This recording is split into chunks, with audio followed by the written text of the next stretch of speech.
Ahora bien, Elí era muy viejo, pero estaba consciente de que sus hijos le hacían al pueblo de Israel. Por ejemplo, sabía que sus hijos seducían a las jóvenes que ayudaban a la entrada del tabernáculo. Imagínense, eran los hijos del profeta Elí, el sacerdote encargado del tabernáculo en la ciudad de Silo. O sea, era la Casa Blanca en el nivel espiritual, digámoslo así. Lo que para muchos es la Casa Blanca en lo natural, Elí era el que administraba la Casa Blanca en lo espiritual. Imagínense el peso que tenían los hijos de él. Y dice que los hijos de Elí seducían a las jóvenes que iban al tabernáculo. Elí les dijo: he oído lo que la gente dice acerca de las cosas perversas que ustedes hacen, porque siguen pecando. Parece que Elí los va a corregir. Basta, hijos míos, los comentarios que escucho del pueblo del Señor no son buenos. Si alguien peca contra otra persona, ¿qué dice? Dios puede mediar por el culpable. Pero si alguien peca contra el Señor, ¿quién podrá interceder? Sin embargo, los hijos de Elí no hicieron caso a su padre, porque el Señor ya había decidido, ¿qué dice?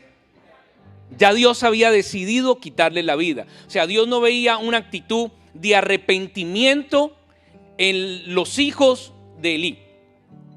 Y vaya ahí, salte al 27 al 36. En segunda de Samuel, capítulo 2, versículo 27 al 36. Cierto día, un hombre de Dios vino a Elí y le dio el siguiente mensaje del Señor. O sea, primero el Espíritu Santo le revela a Elí que sus hijos se están comportando muy mal y que deben cambiar, y él debe detener esa conducta. Él no obedece. Luego Dios envía a un hombre y le dijo: di el siguiente mensaje del Señor. Este era un profeta. Yo me revelé a tus antepasados cuando eran esclavos del faraón en Egipto. Esto era algo bien impresionante. Yo quiero que usted pueda recrear el escenario. Él era el que estaba cuidando de la Casa Blanca, era el tabernáculo, el templo allá en Silo. Tenía poder, tenía autoridad. Y viene un profeta a decirle a él lo equivocado que está. O sea, usted tiene que entender en Dios, y si me sigue durante toda esta conferencia va a poder entenderlo aún mejor, el peso que tiene alguien que está escuchando lo que Dios habla para transmitirlo a la vida de los hombres. No por ganancia propia, no por vanagloria, sino por el servicio que esa persona tiene para con Dios. No para que el nombre de esa persona sea reconocido, sino el nombre de Dios sea glorificado. O sea, que se le presentara a Elí un profeta y comenzara a decirle todas estas cosas, era para quitarle el sueño a él y los deseos de comer. Elegí a tu antepasado Aarón, de la tribu de Leví, mire de dónde viene, para que fuera mi sacerdote, ofreciera sacrificios sobre mi altar, quemara incienso y vistiera el chaleco sacerdotal cuando me servía, y le asigné las ofrendas de los sacrificios a ustedes, los sacerdotes. Entonces, ¿por qué menosprecian mis sacrificios y ofrendas? ¿Por qué le das más honor a tus hijos que a mí? Pues tú y ellos han engordado con la mejor de las ofrendas de Israel. No era que Dios le estuviera sacando en cara qué había hecho con sus antepasados, ni lo que estaba haciendo con él ahora. Lo que Dios quería era que ellos pudieran reconocer la fuente de su provisión. Por lo tanto, el Señor Dios de Israel dice: prometí que los de tu rama de la tribu de Leví me servirían siempre como sacerdotes. Hasta ahí está muy bien. Él cuida de la Casa Blanca y sus generaciones van a continuar cuidando de la Casa Blanca. O sea, la tribu, el clan de los de Leví tenían ese privilegio. Sin embargo, honraré a los que me honran y despreciaré a los que me menosprecian. Llegará el tiempo cuando pondré fin a tu familia, para que ya no me sirva en el sacerdocio. Primero, le dice: pondré fin, se acabó. Ustedes no van a administrar más el templo del Silo, ya no van a administrar más el tabernáculo. Lo que vienen haciendo desde Aarón hasta el día de hoy, ustedes lo arruinaron, lo echaron a perder. Todo el sacrificio y esfuerzo de sus antepasados, toda la revelación que ellos transmitieron. Ustedes, por no administrar bien mis asuntos, en cuanto a la tribu de Leví, les llegó el fin. ¿Se imagina toda una generación haciendo algo para Dios? Y a causa de Elí, la tolerancia que Elí tenía para con el pecado de sus hijos y el pecado de sus hijos, algo que venía por generaciones, llega a su fin. Vaya responsabilidad. Dice, segundo, todos los miembros de tu familia morirán antes de tiempo. Ninguno llegará. O sea, ¿qué estaba queriendo él aquí decir? Que iban a morir siendo niños, que iban a morir siendo jóvenes y jóvenes adultos, y ninguno iba a llegar a la etapa de la vejez. Así que lo primero que le dice es que ya no van a servir en el sacerdocio y que se van a morir muy jóvenes. Con envidia mirarás cuando derrame prosperidad sobre el pueblo de Israel, pero ningún miembro de tu familia jamás cumplirá sus días. Cuarto, los pocos que no sean excluidos de servir en mi altar sobrevivirán, pero solamente para que sus ojos queden ciegos y se les rompa el corazón, y sus hijos morirán de muerte violenta. Y para comprobar que lo que les dije se hará realidad, haré que tus dos hijos, Ofni y Finés, mueran el mismo día. Entonces levantaré. O sea, imagínense estas noticias. Eso no es ver las noticias difíciles de otra nación o leer en el periódico lo que le está ocurriendo a alguien más. El profeta vino a decirle esto a Elí. ¿Qué noticias estas? Se imagina que llegue un profeta y le diga: usted va a perder el trabajo. Ustedes nunca más van a trabajar ni van a tener recursos en esta nación. Los hijos van a morir a una edad muy joven. Algunos que medio sobrevivan van a tener envidia viendo la prosperidad de otros que todavía siguen siendo fieles. Algunos que sobrevivan van a ver, van a quedar ciegos, se les va a romper el corazón, sus hijos van a morir de muerte violenta. O sea, está hablando Dios. O sea, es algo que se va a cumplir. O sea, lo que yo quiero decirle es cuánto temor hay que tener, no por miedo, sino por respeto a la palabra de Dios cuando Dios habla. Cuando Dios por ahí le está diciendo a usted: mucho cuidado, dejas que la raíz de todos los males haya un lugar en tu corazón, el amor al dinero.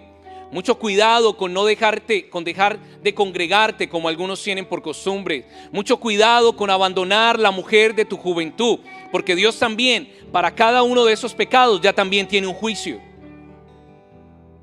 ¿Sigue aquí? Entonces levantaré, viene la respuesta de Dios. O sea, no era tan indispensable Elí y sus hijos después de todo, porque Dios dice: a ustedes los remuevo, pero levantaré a un sacerdote fiel que me servirá y hará lo que yo deseo.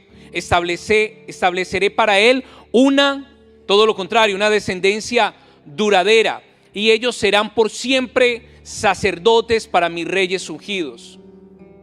Así pues, todos los que sobrevivan de tu familia se inclinarán ante él, mendigando dinero y comida. Dirán: le rogamos que nos dé trabajo entre los sacerdotes para que tengamos suficiente para comer. La posición que tenía Elí, la posición que tenían sus hijos, todo por ellos darle lugar al pecado, todo por entrar en el plan de seducir a las jovencitas en la entrada de la escuela, del tabernáculo, todo por la ambición de tomar lo que no les correspondía, que eran sacrificios dedicados a Dios. Todo por un padre no corregir a sus hijos en lo que estaba haciendo incorrecto en el momento en que Dios le habló. Por todo esto, ellos y todas sus generaciones futuras perdieron los privilegios que Dios les entregó a otros. Yo no quiero ser de los que pierden los privilegios. Yo no quiero que lo que Dios me ha entregado a mí se lo dé a otro. Yo quiero que lo que Dios me ha entregado a mí permanezca en mis manos y que yo pueda transferirlo generacionalmente. Pero para ello no puedo actuar ni como Elí ni como los hijos de Elí. Vaya conmigo a 1 Samuel capítulo 3 versículo del 11 al 14. Mire cómo Dios es de bueno, le envía un mensaje a Elí, no a los hijos. Un mensaje a Elí para ver si Elí se arrepiente de esa conducta. para ver si retoma el diseño y las responsabilidades que Dios le había dado en un principio. Pero ¿qué sucede? Que Elí no se quiere arrepentir, entonces Dios trae una sentencia sobre él y sobre sus hijos. Entonces el Señor le dijo a Samuel, ¿recuerda? Usted lo ha leído muchas veces que Dios le habla a Samuel, Samuel, Samuel, Samuel. Y él no entendía quién lo llamaba y Elí le dice, es Dios quien te está llamando. Entonces cuando Dios te llame de nuevo, Samuel, tú le vas a decir, habla que tu hijo escucha. Entonces aquí ya Samuel sabe que cuando escuche su nombre es que Dios le está hablando y le va a decir, Señor, háblame. Y le dice Dios, Samuel, estoy por hacer algo en Israel, algo espantoso en Israel. Samuel aquí era un niño todavía. Llevaría a cabo todas mis amenazas contra Elí de principio a fin.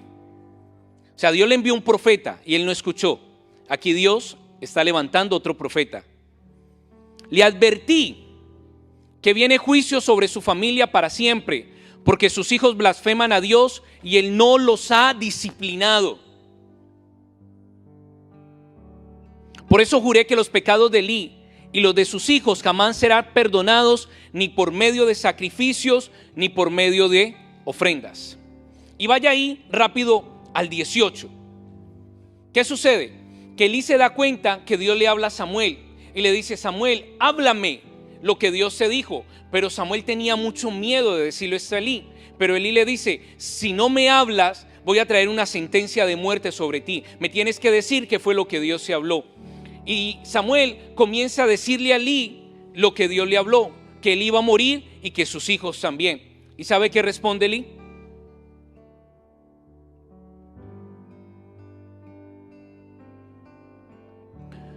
Ya Samuel le contó todo a Elí, no le ocultó nada. Le dijo que era la voluntad del Señor. ¿Y sabe cómo responde Elí? Que le haga lo que mejor le parezca. ¿Usted puede creer esto? Al punto que el adormecimiento, la insensibilidad a la palabra de Dios, el estar descuidado y dejarse afectar por lo que otras personas viven y están haciendo, por otros sonidos, por otras clases de vidas, puede llevar a una familia y a una generación. ¿Cómo es que Elí tiene el valor de decir, pues que haga como a él le parezca? Aquí haga un paréntesis. Cuando usted ha dicho esa palabra, pues haga usted como le dé la gana, haga usted como le parezca. ¿Usted ha llegado a decir eso alguna vez? Yo sí he llegado al punto de decir, pues haga lo que le parece a usted, haga lo que le dé la gana. O sea, uno ya está diciendo ahí, no hay valor, no tengo valor, no le estoy dando valor a lo que tengo en mi vida, no le estoy dando valor a lo que represento, porque posiblemente algunos lo han dicho en medio de una pelea. De pronto tienen una discusión con alguien más y el otro dice, ¿sabe qué? Si usted me sigue molestando, le quito la vida. Y el otro le dice, pues haga lo que le parezca, haga lo que le da la gana. Esa persona no está valorando la vida que tiene, la familia que representa, las responsabilidades que tiene. O sea, cómo el ser humano llega a desconectarse de la razón de una forma tan inmediata que pierde valor a todo lo que Dios le ha entregado.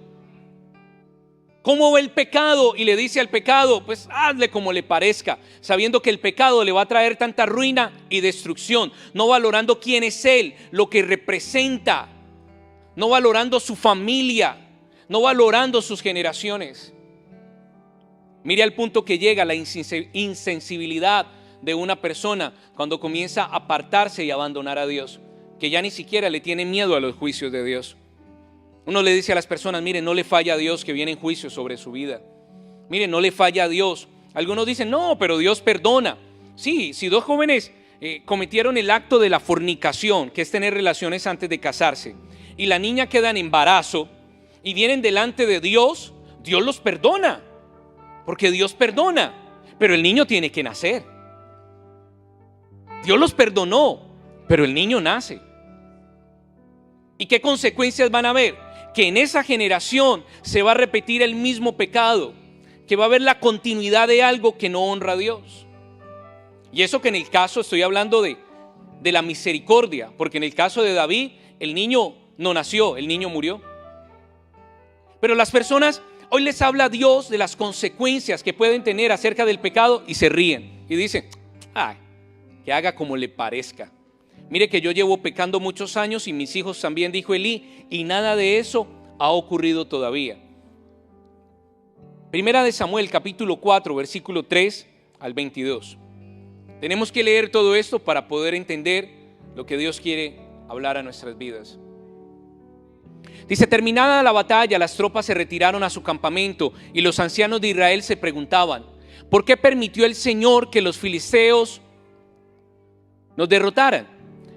Después dijeron, traigamos de Silo el arca del pacto del Señor. Si la llevamos con nosotros a la batalla, nos salvará de nuestros enemigos. Espere, ellos tienen un enemigo que son los filisteos. Los filisteos los están atacando.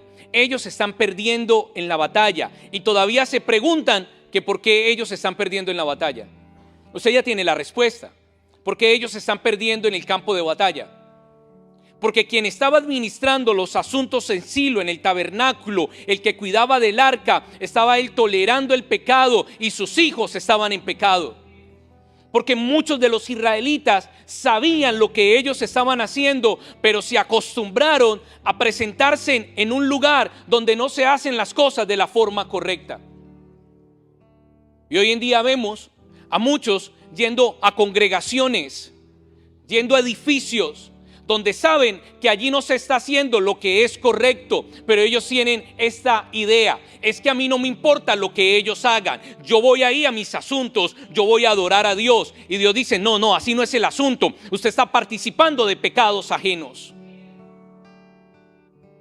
No, es que yo ando con él y a él le gusta hacer lo que es malo, pero yo no lo estoy haciendo, yo tengo mis asuntos con Dios. Y Dios le dice, no, estás participando de pecados ajenos porque toleras el pecado de esa persona.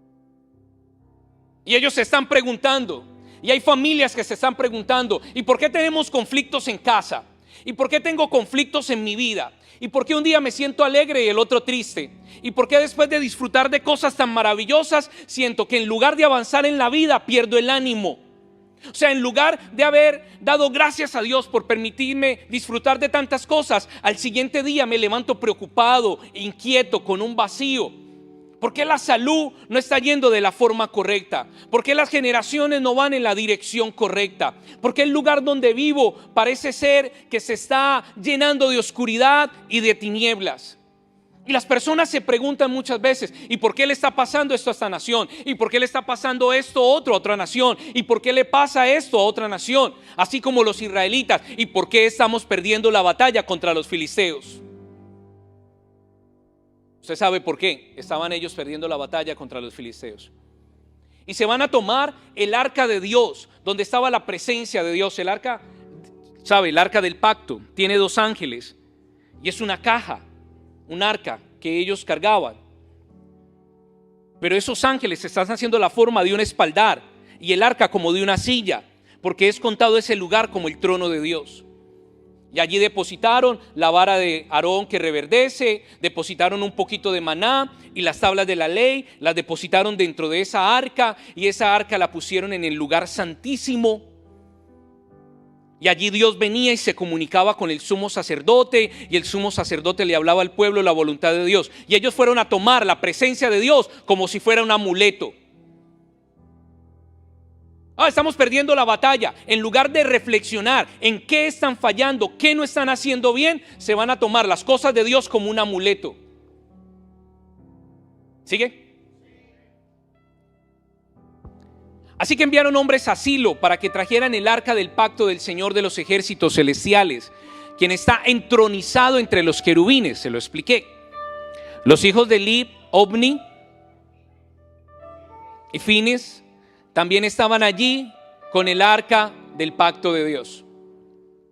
Cuando los israelitas vieron que el arca del pacto del Señor llegaba al campamento, su grito de alegría fue tan fuerte que hizo ¿qué?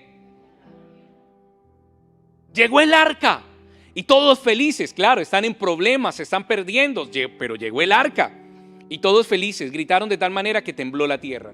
Mire lo que representa el arca.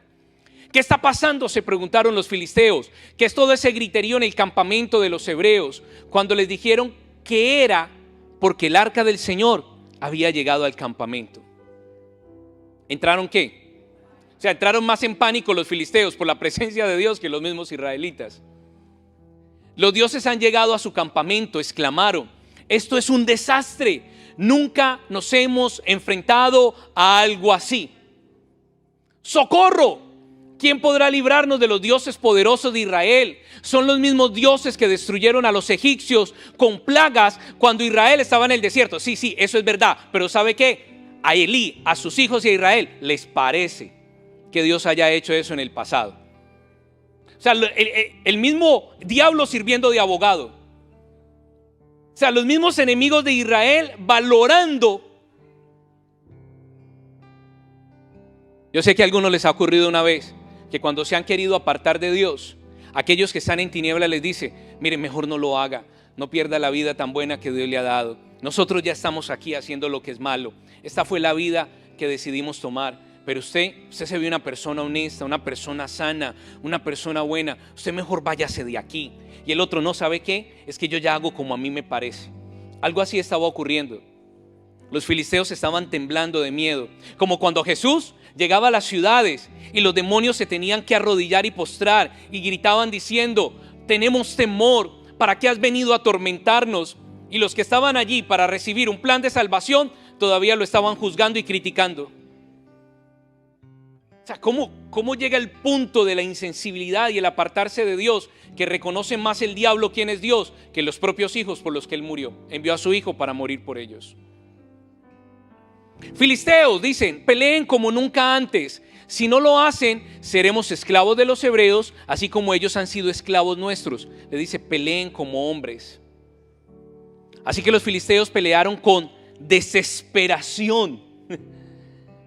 Y de nuevo derrotaron a Israel. La matanza fue muy grande.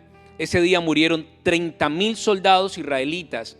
Los sobrevivientes dieron la vuelta y huyeron cada uno a su carpa. O sea, los primeros que ya habían perdido en la batalla, y luego aquí están muriendo 30,000 soldados. ¿Usted sabe cuál es la raíz del problema? Qué pesar cómo murieron los del ejército de Israel. Mire que le servían a Dios, venían hasta con el arca. Mire esa gente que ha dedicado su vida a través de los desiertos para servirle al único Dios verdadero. Pobrecito, ¿por qué murieron?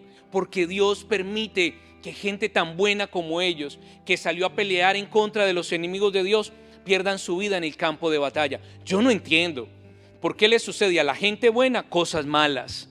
Porque Dios hace o permitió que le sucediera eso a ellos. Usted conoce la raíz del problema, ¿verdad?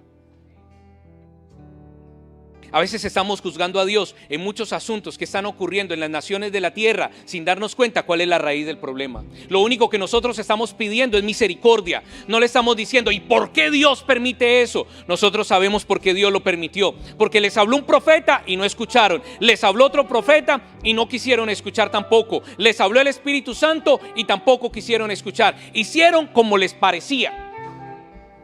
Y estamos juzgando. ¿Y por qué el hambre en el mundo? ¿Por qué la enfermedad? ¿Por qué pasan estas cosas? ¿Por qué Dios permite que esto ocurra? Dirían muchos, al morir los 33,000, más los otros que murieron en la guerra, en las batallas anteriores. Pero si yo conocemos ya la raíz, ¿verdad? ¿Usted cree que si Elí hubiera conducido su vida y la de sus hijos de la forma correcta, esto ocurría? No. ¿Usted cree que si Elí se arrepiente, aunque sus hijos no se arrepientan, esto hubiera ocurrido? No. Pero no hubo arrepentimiento por aquel que estaba a cargo de administrar ese territorio. Y luego vemos las consecuencias. Así que cuando usted se pregunte: ¿y por qué Dios permite que esto ocurra? En lugar de juzgar simplemente lo que está viendo, indague un poco más y vaya a la raíz del asunto y dése cuenta que Dios dio muchas oportunidades y lo anunció una vez y lo anunció 2 veces para que se pudieran arrepentir y lo anunció 3 veces para que se arrepintieran. Pero ¿qué hicieron? Endurecieron su corazón como piedra y no quisieron escuchar a Dios. ¿Me hago entender? Estamos uniendo la actualidad del día de hoy con lo que la palabra de Dios enseña, uniendo los cielos y la tierra. Entonces muchos dicen: entonces lo que hay que mandar es plata, hay que ayudar ya mismo. Si ve que el asunto no es de dinero, porque dinero le sobró mucho tiempo. El asunto es de doblar rodillas y decirle: Señor, perdona el pecado de los hombres. Señor, perdona las actitudes de ellos. Perdona, Señor, que hayan buscado otros dioses. Señor, sana esa tierra. Lo primero no es enviar ayuda. Lo primero es ponerse de rodillas y decir: Señor, perdónalos. Las ayudas vienen después, pero lo primero es buscar a Dios. Dile: Señor, perdona a esas familias, perdona a sus territorios, perdona sus pecados, perdónalos, Señor, porque cuántas veces les has hablado y no han querido escuchar. Entonces los filisteos capturaron el arca de Dios y Dios cumplió. ¿Y mataron a quién? Pero no es nada nuevo. Ya Dios lo había advertido en varias ocasiones. Lo más terrible de esto es que el arca de Dios fue capturada por los filisteos. Espere, pastor, usted me está diciendo que la presencia de Dios, lo que es sagrado de Dios, está en territorio del enemigo. Sí. Y no solamente en ese tiempo, en el día de hoy. El día de hoy hay ministerios que tienen el arca del pacto siendo enemigos de Dios, porque no están obedeciendo a Dios, porque se están dejando llevar por las frecuencias y las corrientes de este mundo, por los sonidos de este mundo. Ministerios que toleran el pecado, ministerios que entretienen. Se convirtió en un cliché. Y la verdad, y conoceréis la verdad, y la verdad los hará libres. Y uno diría: ¿y por qué no escuchan la verdad de lo que Dios está hablando? Y no importa cuán lejos puedan llegar esos ministerios, llegará un momento que Dios empieza por su casa. Y hemos visto cómo Dios está trayendo juicio sobre los ministerios, iniciando por aquellos como Elí y como sus hijos, revelando realmente que había en el interior de una casa para poder demostrarle a la iglesia cómo se encuentra dividida, divorciada de lo sobrenatural, divorciada del Dios viviente. Elí pensó que como Samuel tenía 5 años y estaba diciendo un juicio y ya habían pasado muchos años, Elí pensó que tal vez Dios se había olvidado del pecado de él y del pecado de sus hijos. Pero nuestro Dios no tiene Alzheimer. Nuestro Dios tiene muy buena memoria. Y viene un juicio. Alguien me decía un día: pastor, ¿por qué algunos que buscamos de Dios, Dios nos bendice y pasamos por circunstancias, pero vemos otros que han conocido a Dios, se apartan de Dios y todavía les va bien? ¿Por qué, pastor? O sea, ¿qué sentido tiene buscar de Dios si nos va bien buscando de Dios y nos apartamos de Dios y nos va bien? Y yo le explicaba a él: no, mire, ellos le han fallado a Dios como nosotros también le fallamos a Dios. No porque alguien se haya apartado de buscar de Dios y no lo esté haciendo como nosotros, no podemos decir que nosotros ya no fallamos y que ellos son los únicos que fallan. Ellos fallan y nosotros también. Pero le voy a explicar la diferencia. Cuando usted y yo fallamos, es como este pañuelo, ¿lo puede ver? Nosotros estamos aquí y fallamos y somos sensibles a la voz de Dios y nos arrepentimos inmediatamente. Ya Dios nos perdonó, fallamos, Dios nos perdona, recibimos su misericordia y volvemos a la gracia y a su presencia. O sea, nos caemos de aquí a aquí. ¿Fallamos como ellos fallan? Sí, fallamos. Estoy hablando fallar, tal vez no en la misma proporción que ellos lo hacen, pero fallamos. Y nos caemos de aquí a aquí. Lo que pasa con ellos es que ellos van subiendo como palmas, le fallan a Dios. Nosotros le fallamos, ¿recuerda? ¿Ve el pañuelo?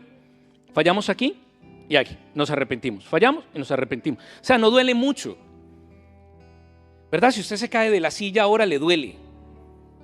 Pero si usted se cae de un edificio de 100 pisos, se va a llenar de algunos moraditos. Le va a doler más. Y nosotros estamos en Dios y fallamos y nos arrepentimos, fallamos. Ay, dolió. Sí, me salió un moradito. Pero ellos van subiendo así. Como los hijos de Elí, como Elí. Y van subiendo y nos miran a nosotros y dicen: mire, ustedes que buscan de Dios y hasta a mí me va mejor. Las bendiciones que ustedes tienen son las bendiciones que yo tengo. Y Dios dice: ay, me acordé del juicio de Elí y de los hijos de Elí. ¿Usted sabe qué le pasa a uno al caer de ahí? Se acaba con todo. Para que no se deje llenar la cabeza de historias que están por allá apartados de Dios, en pecado, disfrutando, pasándola muy bien. Tequila milagro. No, esto no es tequila milagro, porque hasta el tequila ya le pusieron milagro. Tequila milagro, así se llama. The Queen of Charlo, ahí se llama el licor. Y vea cómo nos va de bien y yo aquí con tequila milagro. A Dios no se le olvidó.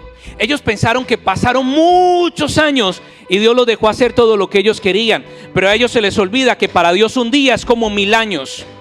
Y 1000 años como un día. Posiblemente Dios los miró en la mañana y ellos pensaron que pasaron 5 años y Dios los vio en la tarde y dijo: me acordé de lo que había hablado en contra de tu vida. Sí, nosotros fallamos como ellos fallan. Nosotros también nos caemos y nos arrepentimos. Pero ellos se van así como que creen que no les está pasando nada en la vida. Les llegará un día el juicio, como le llegó a Elí y como le llegó a sus 2 hijos. No nos podemos olvidar al Dios que nosotros le servimos, que es un Dios de amor, pero que también es un Dios de justicia. Y algunos dirán: no, pastor, yo no deseo eso para ellos, pero es que es justo. Dios ve en la justicia una recompensa y nos recompensa a cada uno conforme a lo que hemos hecho. Y es justo que Dios le recompense a ellos como Elí y como Ofnis hicieron, conforme a lo que habían hecho. Ellos perdieron la vida, el dador de la vida, y perdieron su vida. Nosotros no perdemos la vida porque continuamos en la vida. Y muchos ministerios el día de hoy y muchas personas que dicen predicar en el nombre de Dios tienen el arca. Tienen el arca y algunos dicen: wow, es que ellos tienen el arca, pastor. Tienen el arca, pero son filisteos. Pero es que uno busca a Dios de muchas formas. Uno puede ir a cualquier iglesia y ahí está Dios. No. Es que no importa de qué religión sea, lo importante es que tenemos un mismo Dios. No. Es que para mí todo es lo mismo, todo es igual. No, todo es igual.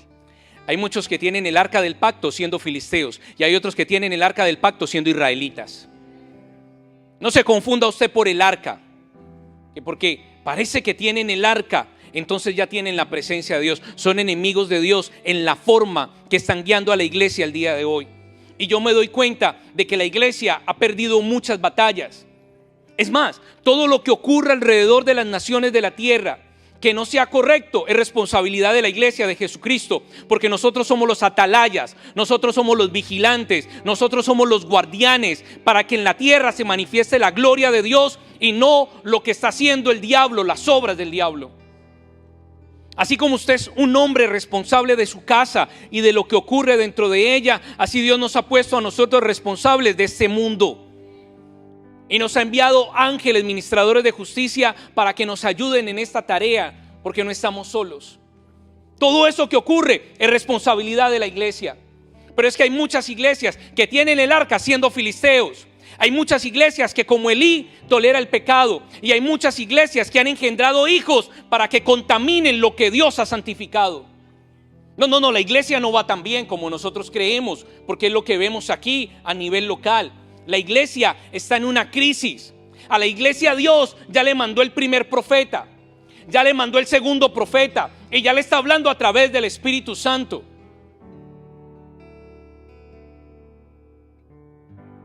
Así que no vamos muy bien como algunos piensan. Yo veo que allá van miles de personas. Bueno, y con mayor razón, y si van miles de personas, ¿por qué entonces la situación de la nación? ¿Por qué la situación del territorio? Si se supone que cuando usted buscó a Dios y arrepintió de sus pecados y ordenó su vida, todo en su familia y en sus generaciones cambió, su salud cambió, su economía cambió, ¿por qué entonces no cambia lo que está alrededor? La iglesia va a tener que hacer contrario a la actitud de Elí, que cuando llegue el primer profeta, ponernos sobre nuestras rodillas y decir: perdónanos, Señor, ten misericordia. Que no haya necesidad que Dios le hable a Samuel, que no haya necesidad del Espíritu Santo, que con uno que nos diga que no estamos haciendo las cosas bien, nos podamos poner de rodillas y decir: Señor, perdónanos y ten misericordia. Y murieron los hijos de Elí como Dios habló. Un hombre de la tribu de Benjamín corrió desde el campo de batalla y más tarde ese mismo día llegó a Silo. Había rasgado su ropa y echado polvo sobre su cabeza como señal del dolor. Elí esperaba junto al camino para oír noticias de la batalla. Primero que todo, ¿por qué Elí dejó ir el arca? Pues estaba tan preocupado por la seguridad, Seguro que estaba preocupado por la seguridad del arca de Dios, que le temblaba el corazón. No estaba preocupado. Estaba preocupado por lo físico, como muchas iglesias el día de hoy. Por lo físico, por lo material. Pero en realidad no estaba tan preocupado, porque él estaba en pecado y sus hijos estaban en pecado y no se había arrepentido. Cuando llegó el mensajero y contó lo que había sucedido, un clamor resonó por todo el pueblo. Bueno, ahí sí se queja. ¿A qué se debe todo ese ruido?, preguntó Elí. Entonces el mensajero corrió a donde estaba Elí, quien tenía 98 años de edad y ya estaba ciego. O sea, para ese tiempo era una buena edad. Estaba en sus 50 o 60 el día de hoy. Y le dijo: acabo de llegar del campo de batalla, estuve allí hoy mismo. ¿Qué pasó, hijo mío?, preguntó Elí. Israel fue derrotado por los filisteos, le contestó el mensajero. Masacraron a la gente, también mataron a sus 2 hijos, Ofni y Finés, y capturaron el arca de Dios. Cuando el mensajero mencionó lo que había sucedido al arca de Dios, Elí cayó de espaldas de su asiento junto a la puerta, se quebró la nuca y murió, porque era viejo y demasiado gordo. Claro, se había engordado. ¿Recuerda al principio? Dios le dijo: te has engordado con los sacrificios de mi pueblo. Como la iglesia de hoy. Nosotros somos parte de esa iglesia, no que yo esté criticando otras iglesias. Eso es como que a usted le duela un dedo y comienza a criticar un dedo porque le duele. ¿Y usted por qué se queja? A ver. O un oído. Y a ver, ¿usted por qué le duele el oído? No, oído, deje de quejarse. No hay dolor. Nosotros somos parte de esa iglesia. Pero en esa iglesia hay algunos que están engordando para su propio beneficio por lo que Dios ha hablado. En cambio otros, en lugar de engordar, estamos sembrando de lo que Dios nos ha entregado. Hay una iglesia que está engordando para su propio deleite, y hay otra que lo que recibe de parte de Dios, como Ana, se lo devuelve a Él, porque Él nos es suficiente. Murió Elí, murieron sus 2 hijos, perdió Israel y capturaron el arca. Continúa. La nuera de Elí, esposa de Fines, estaba embarazada y próxima a dar a luz, cuando se enteró de que habían capturado el arca de Dios y que su suegro y su esposo y su cuñado habían muerto. Entró en trabajo de parto y dio a luz. Ella murió después del parto, pero antes de que muriera, las parteras trataron de animarla. No tengas miedo, le dijeron, tienes un varón. Pero ella no contestó ni le prestó ¿qué? Ni le prestó atención. Al niño le puso por nombre Icabod, porque dijo: la gloria de Israel se ha ido. Le puso ese nombre porque el arca de Dios había sido capturada y porque murieron su suegro y su esposo. Pierde Israel, capturan el arca, se muere Elí, los 2 hijos de Elí, se muere la nuera. Y antes de morirse, en lugar de dejarle al niño el nombre Alegría, le deja un nombre que representa lo que la nación de Israel está viviendo. Y le dice: Icabod, ese va a ser tu nombre, porque cada vez que te nombren, la gente va a recordar que Israel perdió su gloria. O sea, esa es la señal. Allá va Icabod. Esa es la muestra de lo que sucede cuando una familia y generaciones se apartan de Dios y no cuidan de su familia ni cuidan de un territorio. Elí era responsable por su casa y por la nación de Israel. Usted es responsable por su casa y por las naciones de la tierra. Dios le va a pedir cuenta por lo que usted tiene en 4 paredes, y Dios le va a pedir cuentas a usted por todo lo que está ocurriendo sobre la tierra también. Porque somos embajadores del reino de los cielos aquí en la tierra. Y si somos embajadores del reino de los cielos aquí en la tierra, Dios nos va a pedir cuenta. ¿Por qué? Por la tierra. Mi nombre no es Icabod, que cuando la gente me vea no tenga que decir: mire, el que buscaba de Dios, como le iba de bien. Los Estados Unidos no le van a decir Icabod. No se están burlando del gobierno, no se están burlando de decisiones de algunos en autoridad. Es de la tierra. Alguien me dice un día: es que mire, puede que los Estados Unidos ayuden a mucha gente, pero ¿cuánto le roban también? ¿Cuánto daño hacen? ¿Cuánto mal hacen? Y yo le pregunto: ¿y usted entonces para qué está aquí? Decídase. No, porque yo estoy aquí, porque en mi país el gobierno es muy corrupto, entonces estoy aquí para trabajar, para ahorrar y luego me voy. Dejemos el asunto ahí. Algunos dirán, yo estoy de acuerdo, pastor, eso es también lo que dijo esa persona, es verdad. ¿Se va a tolerar en casa a un hijo suyo que esté en contra suya, se levante en contra suya, sea enemigo suyo, lo difame a usted, hable mal de usted? Usted le va a llenar los bolsillos, usted lo va a engordar, sabiendo que está en su contra, que es su enemigo. Usted le dice a ese hijo, bueno, si usted no quiere vivir aquí de la forma que aquí se vive, pues ahí está la puerta. Nosotros no queremos que vean a esta nación como Icabod. Y yo espero que usted que nos ve de las naciones de la tierra, la nación donde usted está, que tampoco la vean como Icabod. Yo no quiero que a Juan 3:16 lo vean un día como Icabod. Yo no quiero que a una familia en este ministerio le digan un día, mire, ahí van los Icabod, se les fue la gloria. No, porque yo entiendo que la gloria se va porque no se le obedece a Dios y no se cree a sus juicios.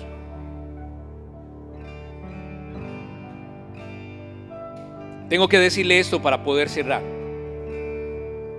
Como la iglesia dice que tiene un Dios sobrenatural, pero está divorciada de lo sobrenatural. O sea, solo lo natural, lo que se ve. ¿Dónde está el don de lenguas? ¿Dónde está la interpretación de lenguas angelicales? ¿Dónde están las sanidades? ¿Dónde están los milagros? ¿Dónde están los profetas? ¿Dónde están las manifestaciones del Espíritu? Usted veía ya gente borracha y decía, oiga, es que este sí cuando se emborracha sí dice unas cosas y habla. Deje al borrachito ahí quieto dormido, no se preocupe. Ese solo habla tonterías porque está borracho, déjelo ahí. Pero ¿dónde están hoy los que están embriagados por el Espíritu Santo? A Pedro le dijeron, ese que bajó del aposento alto está borracho. Y él dice, no, yo no estoy lleno de trago, yo no estoy lleno de mosto, yo estoy lleno del poder del Espíritu Santo. O sea, se les veían un borracho y hablaba cosas raras y les parecía normal. Ahora ven a una persona honesta, íntegra, hablando lenguas angelicales y dicen, ay, qué cosa tan rara esa, mira, eso es muy extraño. ¿Dónde está el predicar este evangelio con autoridad? ¿Dónde está el predicar esta palabra a tiempo y fuera de tiempo? Un Dios sobrenatural y divorciado de lo sobrenatural. ¿Dónde está la gloria de Dios? ¿Dónde está la manifestación del reino de Dios? No estamos siendo enemigos de Dios con el arca y filisteos, no. Tenemos el arca.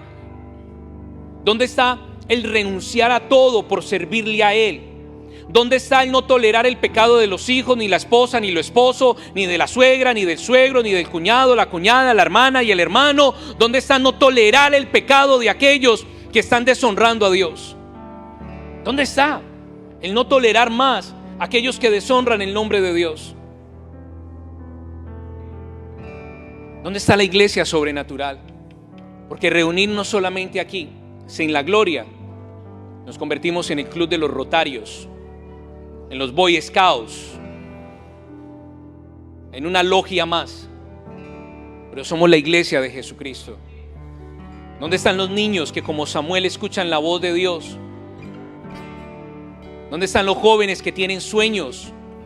¿Dónde están las personas adultas que tienen visiones? ¿Dónde está la gloria de Dios? Yo no creo que el arca que Dios depositó en este territorio se la hayan robado los filisteos. Yo creo que el arca todavía está acá. Yo creo que la presencia de Dios todavía está aquí. ¿Dónde está? Si a usted lo escuchan orar y comienza a revelar secretos y misterios, las personas dicen, ¿qué es eso tan raro? Pero si lo escuchan chismosear, si no dicen nada. O sea, traiga chismes, pero no traiga lenguas angelicales. Igualmente el chisme y la murmuración son lenguas demoníacas. ¿Dónde está la gloria de Dios? ¿Dónde está la pasión por Dios, el deseo de servirle a Dios? ¿Dónde está que todos podamos manifestar lo que es un Dios sobrenatural? Aquí no podemos venir más a recibir homilías. Aquí no podemos venir más simplemente a escuchar lo que el pastor tiene que decir. Alguien me llama y dice, pastor, me voy a comprar un bote nuevo, porque vino nuevo en odre nuevo, un bote.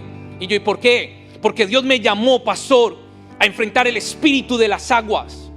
Ah, muy bien. ¿Y qué va a empezar a hacer? Pues a entender lo que Dios me había hablado. Una vez Dios me habló en un sueño que mi casa estaba sobre las aguas y yo no entendía, pastor. Luego Dios me llevó a vivir a un territorio donde estoy rodeado de aguas y ya estoy entendiendo lo que Dios me habló sobre mucho tiempo. Porque en una visión vi como un gorila se levantó de las aguas y comenzó a amenazar e intimidar. Así que, pastor, no me voy a esperar. Mientras compro el bote me voy en un kayak a la mitad del mar. Bueno, no a la mitad, ahí voy a salir al mar y voy a comenzar a levantar banderas y a sonar el shofar, porque estoy... ¿Sí ve? Pero ¿cuánta gente no ha venido a usted a hacerle cuentos, a decirle mentiras, a hablarle cosas infladas, a decirles historias? Mentirosos, fanfarrones, personas llenas de mentira, de vanidad, de orgullo. Y usted está ahí prestando el oído. Sí, ¿verdad? ¿Y eso cómo se hace? ¿Y cómo le hizo? Y me invita un día, me lleva. Entonces, pastor, Dios me reveló puntualmente que tengo que enfrentar el espíritu de las aguas, porque las aguas están contaminadas. Eso es lo que Dios quiere hacer, pastor. Y Dios me dio un sueño y me dio esta visión, y le podría decir muchas otras cosas que personas en este lugar están manifestando, porque el arca de Dios continúa aquí. Pero no se trata de uno, se trata de todos. Se trata de todos. Que comencemos a manifestar la gloria de Dios, a honrar a Dios. Pastor, me voy para Australia. ¿Por qué? Porque Dios me llamó a Australia, pastor, y tengo que ir a ese lugar, porque en ese lugar se encuentra esto y lo demás. Pastor, tengo que salir a interceder, porque allá en el cruce de Gibraltar hay una llave y tengo que sacar esa llave, porque esa llave espiritualmente va a desatar la misericordia de Dios sobre las naciones. Pastor, me tengo que mover, porque Dios me señaló que en el sur hay anillos que dan autoridad. ¿Dónde está la iglesia sobrenatural? No podemos divorciarnos de lo sobrenatural con un Dios sobrenatural. Si Dios es espíritu, espere las manifestaciones del espíritu. Si Dios es espíritu y sus palabras son espíritu, lo que se va a manifestar son cosas a las que usted no está acostumbrado a ver. Bueno, usted se ha visto pecado y le parece normal. Hay algunos que han visto aquí el demonio, porque el demonio, la fornicación es un demonio, y han visto la fornicación ahí y le dicen: ¿y qué se va a comer hoy? ¿Le sirvo huevitos con arepa? Algunos han visto el espíritu de la adicción. ¿Y si durmió bien? Yo le preparé el jugo de naranja para que se lo tome. Cuando usted tiene que reprenderlo y echarlo fuera. O sea, no nos podemos habituar a estar rodeados de demonios y no reprenderlos. ¿Me entiende lo que le estoy diciendo? ¿Me sigue? Se tiene que reprender esos espíritus de demonios, de adicciones, de fornicación, de impureza. Tiene que sacudirse. Usted tiene que aprender que va a ir a lugares y dice: ay, esto tan bonito, me gusta todo lo que pagamos por estar aquí. Cuando Dios revela en el espíritu y dice: no, aquí hay una potestad, hay una hueste de maldad. Esto aquí está contaminando y está dando diseños de pureza. Ya no nos podemos quedar aquí, vámonos. Y todo lo que pagamos, pues que se pierda lo que pagamos, pero no nos vamos a quedar en ese territorio contaminándonos. Personas que tengan el valor de comprar tiquetes para irse en un crucero y Dios les da una revelación que no deben estar allí, dicen que se pierda la plata que pagamos, pero vamos a obedecerle a Dios. Personas guiadas por el Espíritu de Dios, personas con entendimiento de lo sobrenatural. Él es un Dios sobrenatural. No me puedo divorciar de lo sobrenatural y pensar que todo es natural. Esa es la iglesia que se levanta para entender los diseños del reino de los cielos. Esa es la iglesia que nunca se va a llamar Icabod. Esa es la iglesia que siempre dirá: aquí se manifiesta la gloria de Dios.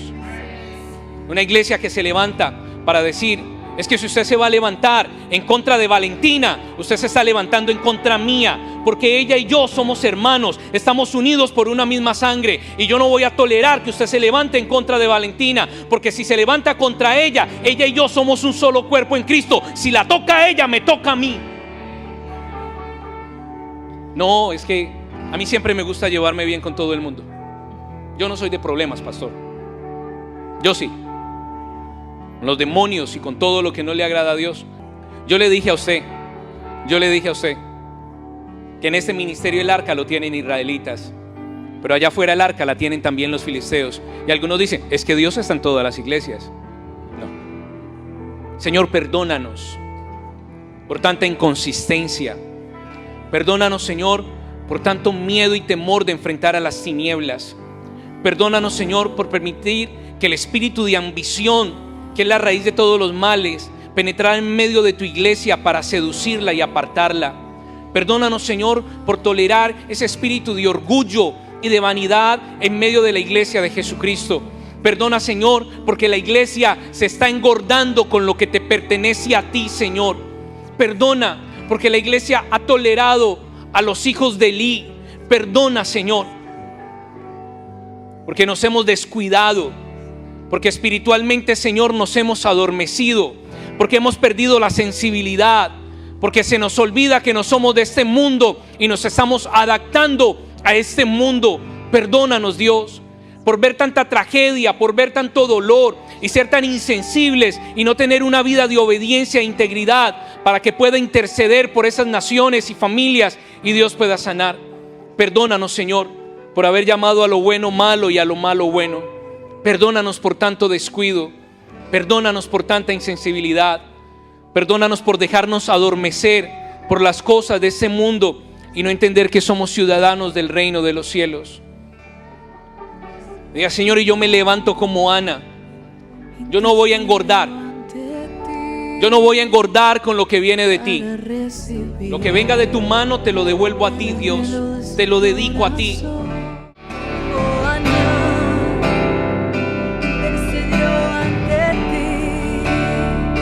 Para recibir el anhelo de su corazón.